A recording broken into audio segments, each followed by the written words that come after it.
வணக்கம். இது நியூஸ் 8 தமிழ்நாடு செய்திகளை தொகுத்து வழங்குவதற்காக நான் பாலவேல் சக்கரவர்த்தி. செய்திகளை விரிவாக பார்ப்பதற்கு முன்னர் முதலில் தலைப்புச் செய்திகளை பார்க்கலாம்.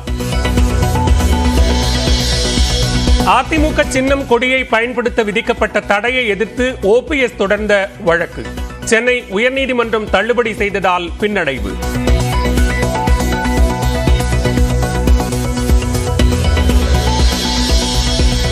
முறைகேடு புகாருக்கு உள்ளான சேலம் பெரியார் பல்கலைக்கழகத்தில் போலீசார் மீண்டும் சோதனை.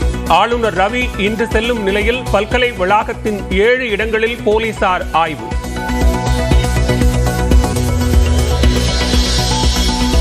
பொங்கலையொட்டி அயலான் படம் வெளியாவதில் சிக்கல். சுமார் 85 கோடி கடனை திருப்பிக் கொடுத்தால் மட்டுமே வெளியிட அனுமதிப்போம் என பைனான்சியர் விளம்பர நிறுவனத்தினர் பிடிவாதம்.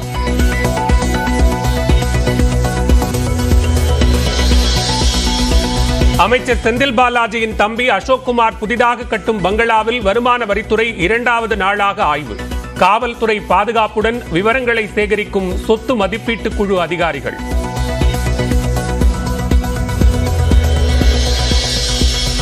மக்களவை தேர்தல் தொடர்பாக டெல்லியில் 2 நாட்கள் ஆலோசிக்கும் இந்திய தேர்தல் ஆணையம். இன்று தொடங்கும் கூட்டத்தில் சத்யபிரதா சாஹூ பங்கேற்கிறார்.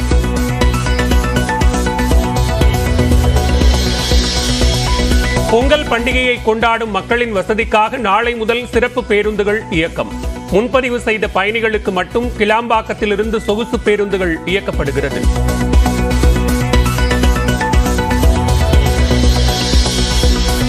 தாம்பரத்திலிருந்து தென்காசி வழியாக திருநெல்வேலிக்கு பொங்கல் சிறப்பு ரயில் இயக்கம். இன்றிரவு 9:50 மணிக்கு புறப்பட்டு நாளை காலை நெல்லை சென்றடைகிறது.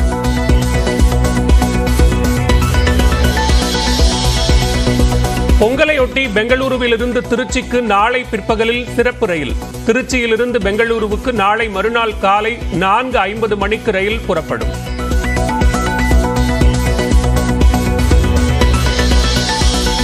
சென்னை மாநகர போக்குவரத்து கழகத்திற்கு புதிதாக 100 குளிர்சாதன மின்சார பேருந்துகளை வாங்க முடிவு.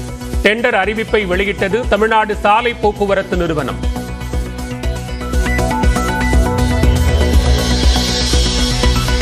மதுரையில் கரைபுரளும் வைகையால் சிம்மக்கல் தரைப்பாலம் விரகனூர் செல்லும் சாலையில் நீர் வரத்து அதிகரிப்பு.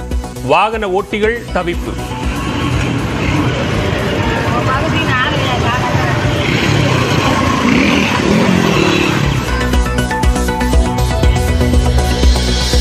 தமிழ்நாடு அரசின் புதிய தலைமை வழக்கறிஞராக PS ராமன் நியமனம். இன்று காலை பொறுப்பேற்கிறார்.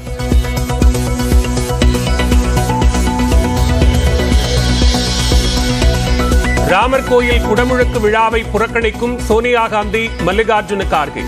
தேர்தலுக்காக பாஜக மற்றும் RSS அரசியல் திட்டம் என காங்கிரஸ் கட்சி குற்றச்சாட்டு.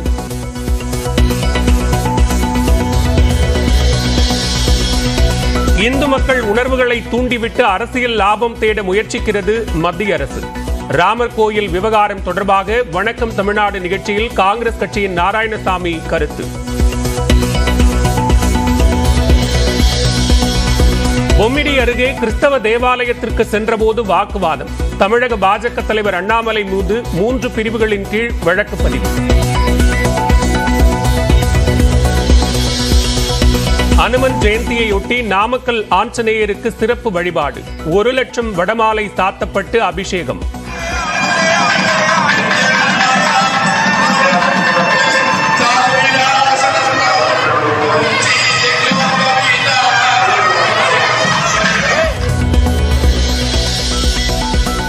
பெண்கள் நலமாக இருந்தால் சமுதாயம் நலமாக இருக்கும் என நடிகை நயன்தாரா பேச்சு.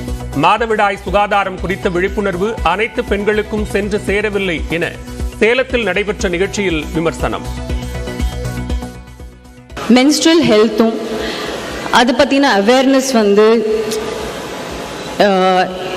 இன்னும் நம்ம நாட்டில் இருக்கிற ஒவ்வொரு பெண்ணுக்கும் போய் சேரலன்னு நான் நினைக்கிறேன்.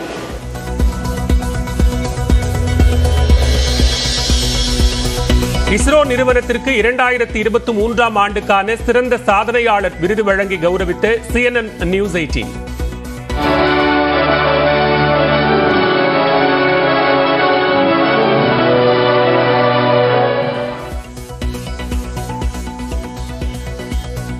சிறந்த பொழுதுபோக்கு நட்சத்திரத்திற்கான விருது வென்றார் இயக்குனர் மணிரத்னம்.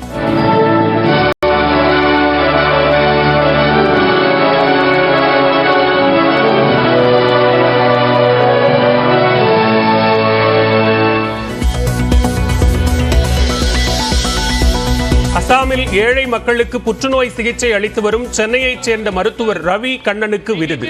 சுற்றுச்சூழல் ஆர்வலர் அருண் கிருஷ்ணமூர்த்திக்கு கிளைமேட் வாரியர் பிரிவில் விருது.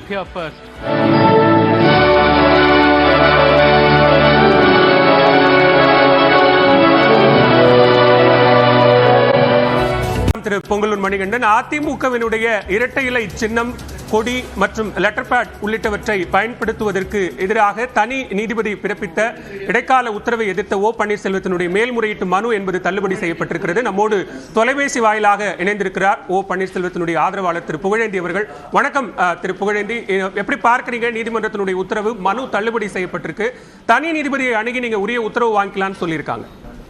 ரொம்ப நன்றி, நீங்க உண்மையை சொன்னதுக்காக நன்றி சார். நியூஸ் 18ல என்னன்னு கேட்டீங்கன்னா, இது உடனே ஒரு நியூஸ் டிஸ்மிஸ் ஆயிடுச்சு.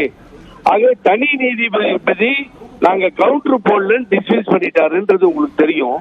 சிங்கிள் பெஞ்சில் அப்படி ஆச்சுன்னு சொல்லி தான் நாங்க பெஞ்சுக்கு போனோம். இப்ப அவங்க வந்து தனி நீதிபதியிடமே நீங்கள் போய் முறையிடலான்னு ஒரு தீர்ப்பு சொல்லிட்டு டிஸ்மிஸ் பண்ணிருக்காரு.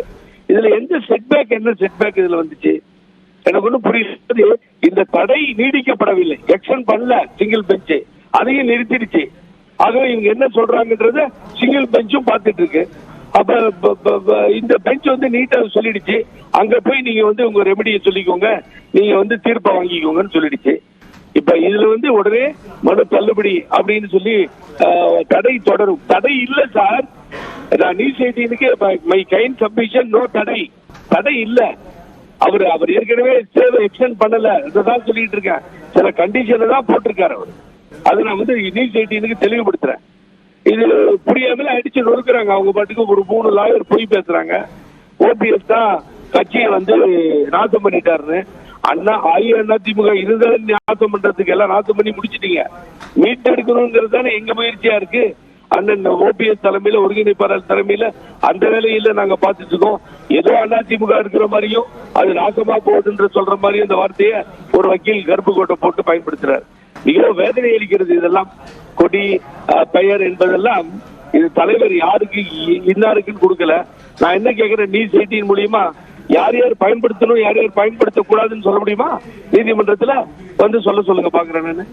ஆகவே இந்த நீதிமன்ற இந்த பெஞ்ச், இந்த டபுள் பெஞ்சினுடைய இந்த தீர்ப்பின்படி அந்த சிங்கிள் பெஞ்சுக்கு போய் நாங்கள் மனுவை சட்ட ரீதியான வாய்ப்பு உங்களுக்கு இருக்கு, அதை பயன்படுத்தி தொடர்ச்சியாக நாங்கள் எங்களுடைய உரிமையை மீட்பெடுப்போம் அப்படின்னு சொல்றீங்க. பொறுத்திருந்து பார்க்கலாம் அடுத்தடுத்த நிகழ்வுகளையும். அதிமுகவினுடைய கொடி சின்னம் விவகாரத்தில் ஓ பன்னீர்செல்வத்தினுடைய மேல்முறையீட்டு மனு தள்ளுபடி செய்யப்பட்டிருக்கிறது. அந்த இடைக்கால தடை, தனி நீதிபதி பிறப்பித்த அந்த இடைக்கால தடை என்பது தொடரும். அதே நேரத்தில் மீண்டுமாக தனி நீதிபதியை அணுகி பதில் மனு தாக்கல் செய்து உரிய உத்தரவை பெற்றுக் கொள்ளலாம் என்பதையும் இரு நீதிபதிகள் அமர்வான நீதிபதிகள் ஆர் மகாதேவன் மற்றும் முகமது ஷஃபீக் அமர்வு உத்தரவு பிறப்பித்திருக்கிறது. தொடர்பான விரிவான செய்திகளையும் விருந்தினர்களுடைய கலந்துரையாடல்களையும் பார்த்தோம். திரு பொங்கலூர் மணிகண்டன், தொடர்ந்து அவர்களுக்கான நம்பிக்கை இருக்கிறது. ஏன்னா நீதிமன்றம் அந்த சட்ட வாய்ப்பை தொடர்ச்சியா வழங்கிட்டே இருக்கு. ஒவ்வொரு வழக்கிலும் ஓ பன்னீர்செல்வத்திற்கான சட்ட வாய்ப்பை நீதிமன்றம் வழங்குது. இந்த வழக்கிலும் கூட மனு தள்ளுபடி செய்யப்பட்டிருக்கே தவிர நீங்கள் மீண்டும் உத்தரவு பிறப்பித்த அதே தனி நீதிபதி முன்பு அணுகி உரிய உத்தரவை பெற்றுக் கொள்ளலாம் அப்படிங்கிற சட்ட வாய்ப்பு கிடைப்பதே எங்களுக்கு ஒரு வகையிலான வெற்றி தான் அப்படிங்கிறாரு தனியரசு. இல்ல ஐயா, திரு ஓ பன்னீர்செல்வம் அவர்களுக்கோ அண்ணன் தனியரசு அவர்களுக்கோ அதிமுக வளர வேண்டும், வாழ வேண்டும், நன்றாக இருக்க நோக்கம் நிச்சயமா கிடையாதுங்க. அதிமுக எப்படியாவது அழிய வேண்டும். இந்த கட்சியை வந்து வெற்றி பெற்ற கூடாது. எடப்பாடியார் தலைமையில் அதிமுக இரட்டை இலை சின்னம் நாட்டில் மீண்டும் ஆட்சி அமைக்க கூடாது. அப்ப இதற்கு எந்த வகையிலாவது சொல்லாலோ செயலாலோ எந்த வகையிலாவது எழுதி தர முடியுமோ கொண்டு இருக்காங்க. அதன் ஒரு பகுதி தான் நீதிமன்ற அனைத்துமே. ஒவ்வொரு நாளும் நீதிமன்றத்துக்கு சென்று இந்த இயக்கத்தை முடக்குவதற்காக முயற்சிக்கிறேன்.